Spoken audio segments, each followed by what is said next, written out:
नमस्कार दोस्तों, एक नई लर्निंग के साथ हाजिर हूं और आज की इस स्टॉक स्पेसिफिक लर्निंग में हम लोग जानने की कोशिश करेंगे एक ऐसी कंपनी को जो कंपनी टेक्सटाइल इंडस्ट्री से बिलोंग करती है। साथ में निवेशकों का इंटरेस्ट जान करके आप हैरत में पड़ जाएंगे और मार्केट में स्टॉक प्राइस को देख करके अचंभित हो जाएंगे। ये कहती है तूनी टेक्सटाइल मिल्स लिमिटेड कंपनी है। छोटी सी कंपनी है, 23 करोड़ की मार्केट कैप है और इस 23 करोड़ की मार्केट कैप में यदि आप देखेंगे तो कह सकते हैं कि ऑब्वियसली करीब 40 से 50 हजार निवेशकों का इंटरेस्ट जुड़ा हुआ है। ये डेटाबेस मैं नहीं कह रहा हूँ, ये जो डेटाबेस शामिल है सितंबर तक के मुताबिक। अब दिसंबर का जब आएगा तो कुछ एग्जैक्टली पता चलेगा जो इसमें और क्या हुआ है इसको लेकर के। और साथ में ये भी देखा जा सकता है कि आखिर इसमें कुछ निवेशक बढ़ रहे हैं घट रहे हैं, उसका आंकड़ा क्या कहती है, तो वो तो अब जब आएगा तब देखेंगे। फिलहाल की सिचुएशन में 23 करोड़ की मार्केट कैप वाली कंपनी में 40 से 50 हजार निवेशकों का इंटरेस्ट जुड़ा है। इंडस्ट्रियल की पीई के मुताबिक जो कंपनी है उसमें निवेशकों का इंटरेस्ट कह सकते हैं कि काफी क्रॉड, इसको कह सकते हैं। दूसरी तरफ कहते हैं जो स्टॉक पीई बढ़ा है अर्थात उनकी रेट बड़ा बढ़ चुका है, ऐसा बात कहा जाता है। लेकिन हम इसको रेट के मुताबिक कंपेयर नहीं करते, हम कहते हैं क्वालिटी के मुताबिक मार्केट में कितनी भीड़ है। 4 पैसे की अर्निंग करती है पर शेयर का कंपनी और 13 करोड़ से ज्यादा नंबर ऑफ शेयर है, जिसकी वजह से मार्केट कैप 23 करोड़ का। और इसमें जो प्रमोटर का हाथ का जो कंट्रोल है वो मुट्ठी भर की है।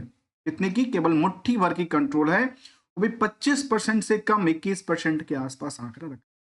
आरओई आरओसी दोनों 2% से 7% की बात कहती है। तो कंपनी ने कर्ज का जो सिचुएशंस है वो आज भी 1.23% के आसपास दर्ज करती है, जबकि करंट रेशियो के नंबर को भी देख करके थोड़ा सा लगता है, लेकिन एक नंबर को देख करके तो लगता है यार इसमें हुआ क्या, इस कंपनी में ऐसा हुआ क्या जो, क्यों ऐसा मैं बात कह रहा हूं कि दोस्तों देखा जाए किसी भी कंपनी किसी भी बिजनेस में क्या देखा जाता है, देखा जाता है कि क्या उनका सेल्स का ट्रेंडिंग लगातार बढ़ रही है कि नहीं बढ़ रही है, क्या प्रॉफिट का ट्रेंड लगातार बढ़ रही है, भले छोटा हो बड़ा हो नंबर से कोई फर्क नहीं पड़ता, बढ़ रहा है कि नहीं बढ़ रहा। क्या जो सेल्स का आधार है उस सेल्स की में आउटस्टैंडिंग की पार्ट तो बहुत ज्यादा नहीं जा रही है। क्या प्रॉफिट जो यहाँ पे क्रिएट हो रही है, क्या उसमें जो डेट उनका बोरोइंग्स है, क्या उसका कर्ज की जो इंटरेस्ट पे आउट है वो लगातार बढ़ती तो नहीं जाती। और क्या कंपनी ने जो कर्ज लिया क्या वो एसेट्स क्रिएट करने के लिए लिया या खाना पूर्ति में यूटिलाइजेशंस करके रख लिया। इन सभी बातों को ध्यान के लिए यहाँ पे जब हमने एक नंबर देखा तो हमारे सामने एक चैलेंज बन की आती है कि कंपनी ये कहती है कि हमने 100 रुपए की प्रॉफिट बुक किया, लेकिन मार्केट में आज इनके पास 3500 रुपए के उधार हैं। अर्थात आप सोच के देखिए, 3500 के उधार पे 100 रुपए की प्रॉफिट का आंकड़ा को आप खुद समझ के देखिए, खुद पॉकेट की हिसाब से देखिए। और सेल्स के आधार पे कहती है 21% की, ये बहुत ज्यादा नहीं कहती है, इसके मुकाबले ये बहुत ज्यादा की। यदि उसमें से थोड़ा सा ऊपर नीचे हुआ तो जो 100 रुपए की प्रॉफिट है वो कहाँ गई। आइए जरा जानने की कोशिश करते हैं एक डेटा को। और डेटा कहता है जो क्या ईयर ऑन ईयर बेसिस का ग्रोथ कर रही है कंपनी की नहीं कर रही है। कंपनी मेक इन इंडिया की एस टाइटल लगाती, कहती है जो वर्ल्ड बेस्ट सर्टिंग फैब्रिक की बात की। पता नहीं अब ये जो सर्टिंग फैब्रिक की बात करती है वर्ल्ड के बेस्ट, अब मुझे समझ नहीं आता कि बेस्ट कपड़ा उद्योग करती है उसमें जब बेस्ट कपड़ा उद्योग से जुड़ा हुआ तो फिर इनका फाइनेंशियल सिचुएशन इतना डगमगा क्यों रखा है जो 3500% के रिस्क पे खुद का प्रॉफिटेबिलिटी के बेसिस पे कामकाज देखने को मिला है। लास्ट 12 महीने की डेटाबेस के मुताबिक आप देखेंगे तो यहाँ पे डेटाबेस कहता है कि करीब 75-76 करोड़ की टर्नओवर थी, जो कि अभी तक टर्नओवर के लिहाज से सबसे अच्छे नंबर से इन्होंने दिया है। प्रॉफिटेबिलिटी के नंबर भी ठीक ठाक दर्ज करती दिखी है और ऑपरेटिंग प्रॉफिट भी एक जगह क्रिएट करने में लगी। इंटरेस्ट की बर्डन हमने पहले कहा कि काफी ज्यादा इनके पास दर्ज करती निकल, क्योंकि कंपनी में डेट टू इक्विटी का रेशियोज काफी ज्यादा दर्ज दिखती है। क्वार्टरली डेटाबेस के मुताबिक कंपनी करीब करीब अच्छी खासी टर्नओवर क्रिएट कर रही है पिछले और पुराने रिकॉर्ड के मुताबिक, प्रॉफिटेबिलिटी भी जनरेट कर रही है, इंटरेस्ट की बर्डन थोड़ा सा ज़्यादा इनको सताने में बनी पड़ी है। ओवरऑल बिजनेस में 1% की कमाई को सेव कर पाते, पूरे के पूरे टर्नओवर हो या अदर सोर्स ऑफ इनकम को इंक्लूड करके। इसके अलावा यदि हम कुछ और बातों को शामिल करें तो शायद वो भी शामिल हम करने की कोशिश करते हैं। इसमें क्या डेटाबेस निकल के आती है उसको लेकर देखिए यहाँ पे क्या चीज हो रहा है मार्केट में।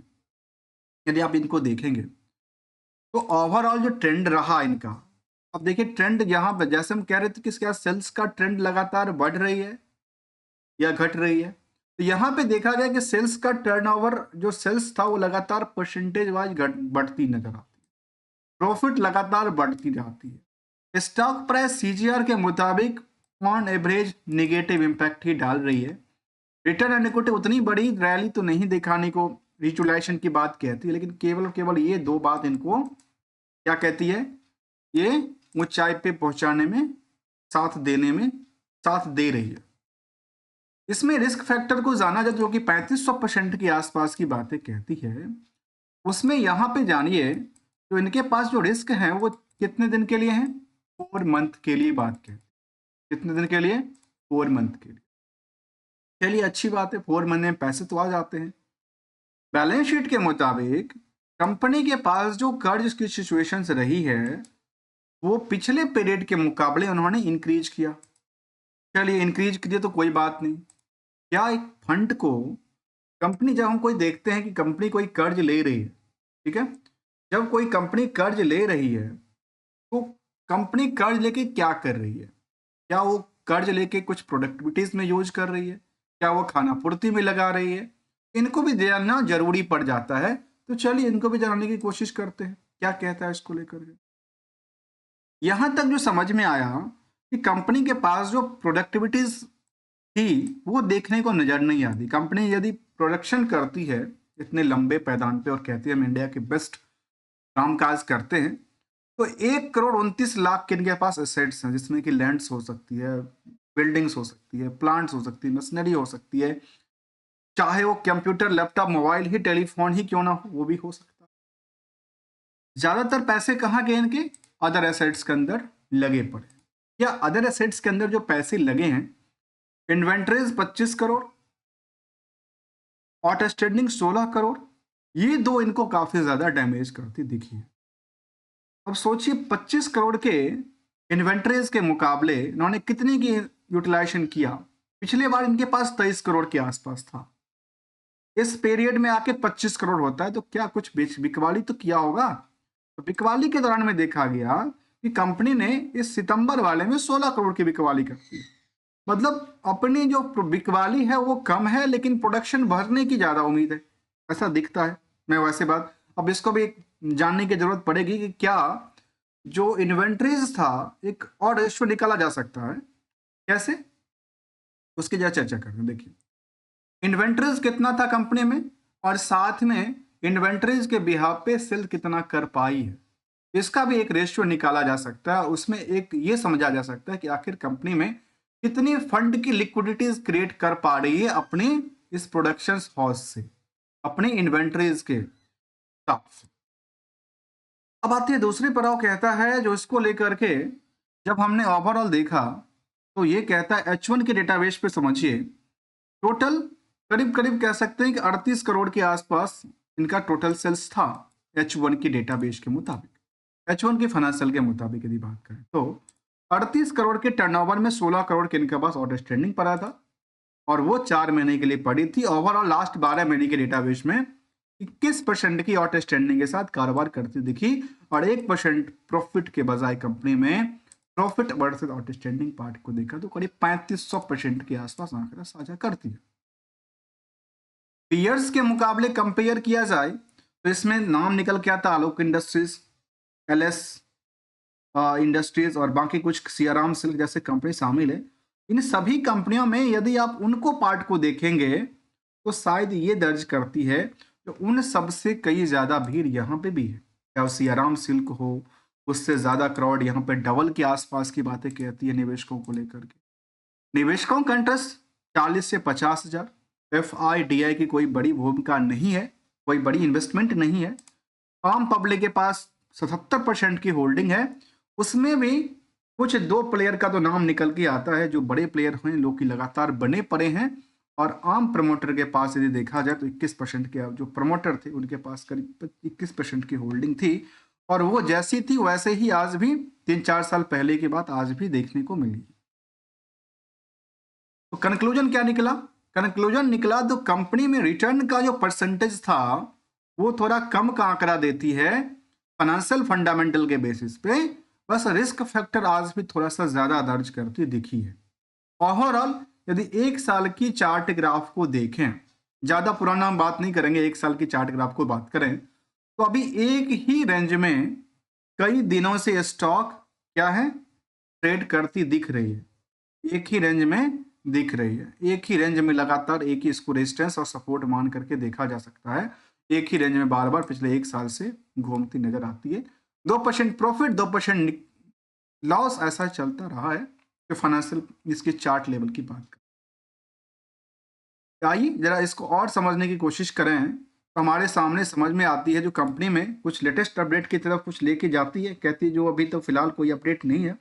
उन्होंने कहा है कि उन्होंने कंप्लायंस सर्टिफिकेट को लेकर के एकदम बात कही थी। फिर उन्होंने अपनी ये बात की जो क्वार्टरली रिजल्ट आने वाला है उसको लेकर बात का, इसका क्वार्टरली रिजल्ट कब आने वाला है उस पर जरा एक नजर डालें तो कह सकते हैं टोनी टेक्सटाइल जो कंपनी है मिल्स को, उनका ये जो जो नेक्स्ट है वो कहती है कि इनका hence detail of the schedule of the payment of the interim dividend, इन्होंने डिविडेंड को लेकर के बात कही है जो कि 3